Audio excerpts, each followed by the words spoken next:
Guys, my name is Shalini Sengar and my name is Sakshi Sengar. आप लोगों का हमारे चैनल शालिनी स्पेस 0128 पर हार्दिक स्वागत है। तो गाइस, आज का हमारा जो पॉइंट ऑफ व्यू है वो ये है कि समर ब्रेक्स। तो मोस्टली जब हम छोटे होते थे तो हमारी मदर हमें समर ब्रेक्स में नानी के घर ले जाती थी। हमारे सिर्फ दो ऑप्शन होते थे, दादी के घर और नानी का घर। क्योंकि हमारी फैमिली जो थी वो न्यूक्लियर फैमिली थी। तो हमारे फादर की जॉब आउट ऑफ स्टेशन, मतलब हम बाहर रहते थे और हमारी नानी दादी का घर जो था वो गाँव में था। तो हमें ना बहुत अच्छा लगता था गाँव में जाना, और बहुत हम क्योंकि ऐसी वाली लाइफ कभी देखी नहीं, और वहाँ जाके एकदम घुल मिल जाते थे कि ऐसी ऐसी चीज देखते थे, खेतों में जाना, पेड़ों पे चढ़ जाना और बहुत सारी चीजें करते थे। और सबसे अच्छा लगता था अपने कजन्स के साथ टाइम स्पेंड करना, बिल्कुल, जो आज के टाइम कहीं ना कहीं खत्म होता जा रहा है, जो कि मैंने देखा है ऐसा। ठीक है, आपने क्या देखा है, आपको क्या लगता है, कमेंट सेक्शन में जरूर बताइए। हमारे टाइम पर क्या होता था, जैसे कि हमारे जो फादर के भाई हैं, बहन है, उनके सभी के बच्चे, फैमिली, हमारे सारे कजन्स आ जाते थे और फिर हम लोग एक ही जगह खाना बनता था। आप यकीन नहीं करोगे, हम लोग सब लोग जैसे ऐसे नहीं होती कि पार्टी हो रही है, सबको बिठा देते कि सबसे पहले बच्चे खाएंगे, फिर बड़े जेंट्स खाएंगे, उसके बाद लेडीजों का अलग चलता था। उनकी काफी लंबी बातों के साथ वो खाना पहले बनाती थी और फिर उसको मेरी जो चाची ताई हैं वो सब मिलकर बनाते थे।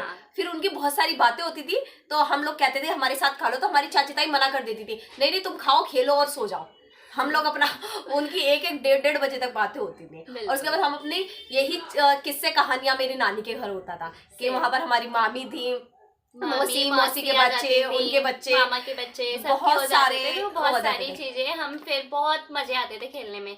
बट अगर अब की बात करी जाए तो अगर सिंपली कि कोई बच्चा आता है या मेरे नेबर्स के बच्चों को मैं देखती हूँ, तो उनका क्या होता है कि मम्मा मॉल ले जाएंगी या वाटर पार्क चले जाएंगे। तो कहीं ना कहीं ऐसा लगता है कि यार ये ऐसी नेचुरल ब्यूटी से मतलब कितना दूर है, होते जा रहे हैं लोग। हाँ, उनको इस चीज के बारे में पता ही नहीं है और उनको मतलब यही चीजें लगता है कि बस यही है उनकी लाइफ में।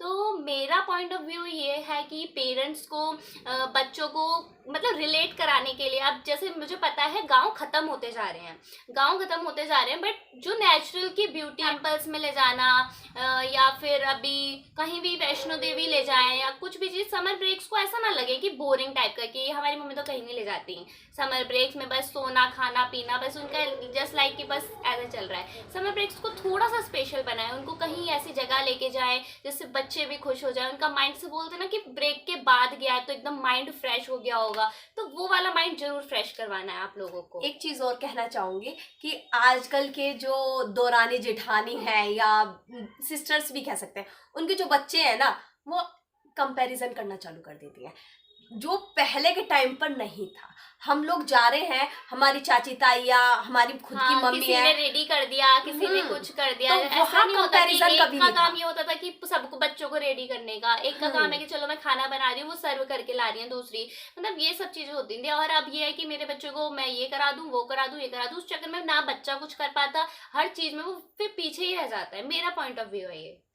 और ये हो रहा है कि जो लेडीज है ना, इतना जेंट्स कंपैरिजन नहीं करते अपनी दौरानी जिठानी के बच्चों से, जितना यानी कि अपने भाइयों के बच्चों से या अपने जो साले सरेज हैं उनके बच्चों से एक जेंट्स होता वो इतना कंपैरिजन नहीं करता जितना एक लेडीज कंपैरिजन करती है। तो ये लेडीज को थोड़ा समझना होगा और अपने माइंड को थोड़ा सा डेवलप करना होगा कि ये चीज थोड़ा सा पीछे छोड़े कि बच्चे सबके हैं, तो ऐसा ना हो, मतलब चीजों को रिलेट करके चलें। जैसे खुद के साथ हमें ऐसा नहीं होता, जैसे मान लो हमारे कजन्स आते हैं, अब भी वही चीज रहती है, वही पुरानी बातें, वही शादियां हो गई हैं और हम वही फन वाली बातें करते हैं, ये है वो और उनकी हमारे हस्बैंड हमारे साथ है, उनकी वाइफ उनके साथ है, और हमारी वही वाली जो बचपन वाली बात चलती थी, इसने ऐसे कहा था, इसने ऐसे कहा था कि नहीं तू कम बोला कर, तू ऐसी नहीं ऐसी थी।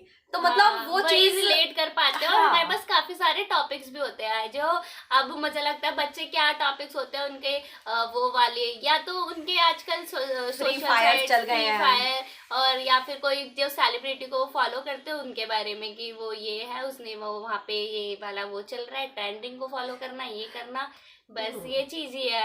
और पहले के टाइम पे ना मतलब हर चीज को हम रिलेट कर पाते थे कि ऐसी चीजें, और मतलब छोटों बड़ों से जैसे हम सीखते हैं कि एक कुछ भी जैसे मेंटलिटी भी फिर जैसे पेरेंट्स अपने बड़ों को देखते हैं, उसी तरीके से सेटअप होते जाते हैं और हमारे माइंड में भी, और मतलब ऐसा नहीं लगता कि एकदम बोरिंग टाइप का नहीं लगता था।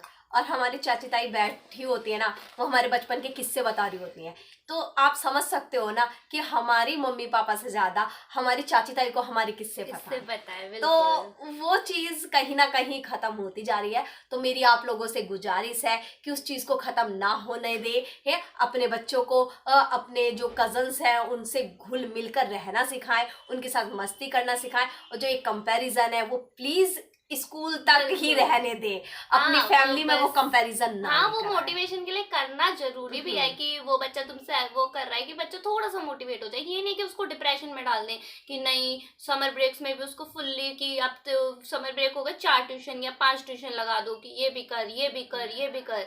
ऐसा नहीं हो, उसको एक ब्रेक मिला है तो उस ब्रेक को प्लीज थोड़ा सा एंजॉय करने दें। ठीक है, तो हम यहीं पर अपनी बातों को विराम देते हैं, और हमारा ये पॉइंट ऑफ व्यू हमारा है। ठीक है, आपका क्या पॉइंट ऑफ व्यू क्या कहता है वो हमारे कमेंट सेक्शन में जरूर बताइए। हमारे चैनल को लाइक कीजिए, सब्सक्राइब कीजिए, अपने दोस्तों के साथ शेयर कीजिए। Thank you so much.